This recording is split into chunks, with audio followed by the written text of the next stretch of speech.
So now county public works departments are coming up with different techniques to preserve salt. I'm standing right at the intersection of 23rd Avenue and Montana. That's right outside Oshkosh Corporation. I'm going to step out of your way. I'm going to show you exactly right where this crash happened in between these Oshkosh trucks outside Oshkosh Corporation. So what kind of problems can this cause? Well, try extremely icy roads for starters.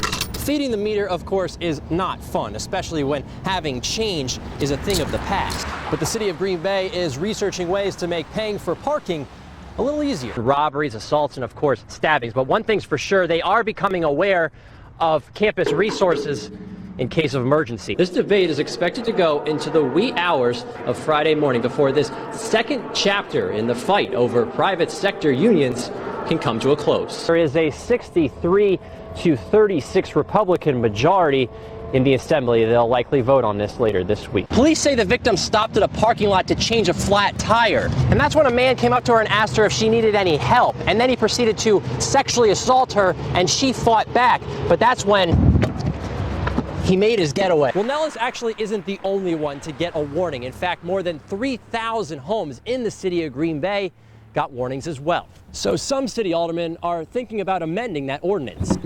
I call this the official Alex Hagan wind measure thingamajig 2000.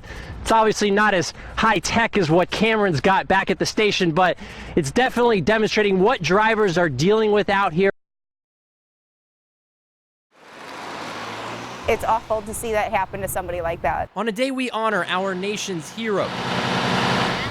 When that really got going, it got going. 81-year-old Navy veteran Adrian St. Marie, a hero in Klondike, loses everything. I got out, the dog got out. Watches his home burn as dozens of firefighters from 4 different agencies try to save what they can, but it was too late. Heavy smoke and flames are already consuming the front half of the building. The rental property next door was saved, and the garage.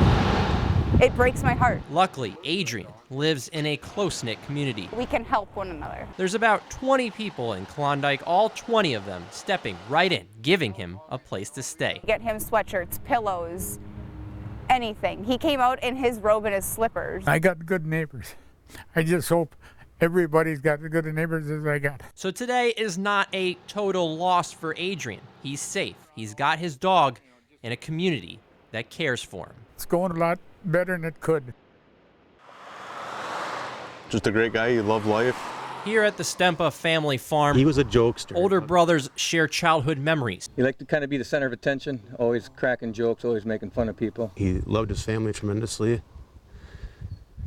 It's going to be a big loss. And best friends share cherished stories. Always just made the best of everything that he could.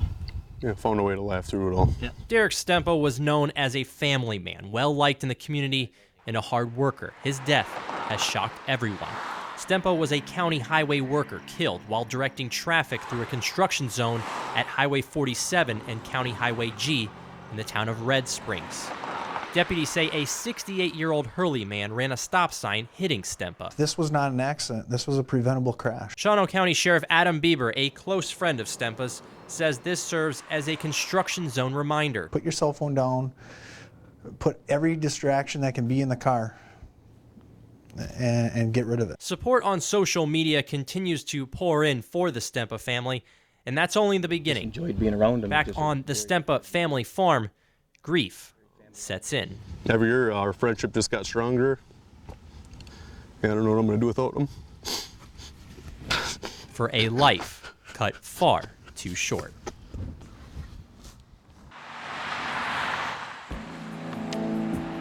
Thousands drive by every day on 172. We see it, but few know what goes on inside. A maximum security prison with more than 1,000 convicted felons locked in a cell 22 hours a day for crimes such as homicide and sexual assault. I made the selfish decision to do the crimes that I did, and that's what took me away from my family. Inmates like C.J. Johnson tend to feel alone in a prison environment. This isn't the way to live, you know. Same for Tyler Titke, but it's behind Group Room 2 in the prison where some of those men learn to cope with their surroundings. Realize the consequences of what you've done. And take responsibility for what they've done. I had 14 years to think about that, man. And it's It's hard to come to terms with. My initial thought, that's what it is, and that's all it's going to be. It's in that room Titke and Johnson, both in for armed robbery, experience a change. And it's in that room where 30 different inmates for 3 months, twice a year, are not forgotten. They feel generally like they've been thrown away, that nobody cares. Jack Dorff and his colleagues make the best of their situation. We put them through a process of reflection and what they're going through and whatever. Bringing in guest speakers such as judges and crime victims. 80 to 90% of those who take the class improve in their decision making. The security and the well-being of the inmates, everything seems to improve. But will this prevent inmates from going back to prison, as 93% of them in Green Bay will get out at some point? Making that cognitive change happen in these folks. Jim Golembeski of Bay Area Workforce Development, also a guest speaker for the class, says the recidivism rate in Wisconsin is around 30%, which is costly. $31,000 a year per inmate at Green Bay's prison. That's $34 million a year. If we can reduce the recidivism rate, that's a huge return to the taxpayers. And that's where this class comes into play, already putting a change into Titke and Johnson. I'm not closed off. I'm open to other people's opinions. I'm open to other suggestions now. It made me look inside a little bit more. So far, Green Bay is the only one with the program, but if it continues to make change, far more positive than not doing anything. It seems this prison will be a shining example for others. Memorial Day at Riverside Cemetery, the Field of Soldiers as we call it, is something Jeff Bedward looks forward to every year. But in 2015, even more so. Right here is where they will be laid to rest. He and his fellow veterans are planning a funeral for 3 of their own to join the fallen here. 3 veterans who did not have family to bury them. As we say, no veteran is left behind. Dorothy Stratton, Frank Brookins Jr., and Clarence Schreiber. Those are the names of the 3 Oshkosh veterans that will be honored here at Riverside Cemetery next Monday by their fellow veterans and the community. And them finally getting their military rights, their military honors. To us, that is very important as to veterans.